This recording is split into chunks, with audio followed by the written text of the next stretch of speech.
Finally ఈరోజైతే మేము అమ్మవారి మెట్ల పూజ కంప్లీట్ చేసుకున్నాం. మేమైతే సాటర్డే రోజు వెళ్ళామండి. ఆ రోజు జూలై 4 శనివారము. ఆ రోజు ముందుగానే ఇంట్లో దీపారాధన చేసుకొని మేము 9:30, 10 కల్లా ఇంట్లో నుంచి బయలుదేరాము. 2 రోజుల ముందు గురువారం రోజే ప్లాన్ చేసుకున్నాము అమ్మవారి మెట్ల పూజ చేద్దామని. కానీ వాతావరణం అయితే ఆ 3 డేస్ అస్సలు బాగోలేదు. సాటర్డే కూడా ఆల్మోస్ట్ అలాగే ఉంది.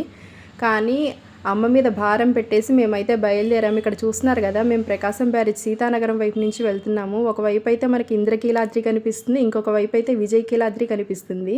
ఈ రూట్లో కనుక ఎవరికైనా తెలిస్తే కింద కామెంట్ చేయండి. కానీ ఈ రూట్లో మాత్రం చాలా టెంపుల్స్ అయితే ఉన్నాయండి. ఇప్పుడు సీతానగరం నుంచి ప్రకాశం బ్యారేజ్ అయితే మేము ఎంటర్ అవుతున్నాము. ఇప్పటికే మీకు అర్థమైపోయి ఉంటుంది మేము ఏ టెంపుల్కి అయితే వెళ్తున్నామో. ఎవరికైనా అర్థమై ఉంటే మాత్రం కామెంట్ చేయండి. మీలో ఎంతమంది గమనించారు, ప్రకాశం బ్యారేజ్ ఎంటర్ అవ్వగానే మనకి ఓం శ్రీ కనకదుర్గాయై నమః అనే నామం అయితే వినిపిస్తుంది. ఎంత పాజిటివ్గా అనిపిస్తుందంటే మాటల్లో చెప్పలేము. ఎట్ లాస్ట్ మేము ఒక 15 మినిట్స్ తర్వాత అయితే టెంపుల్కి రీచ్ అయిపోయాము.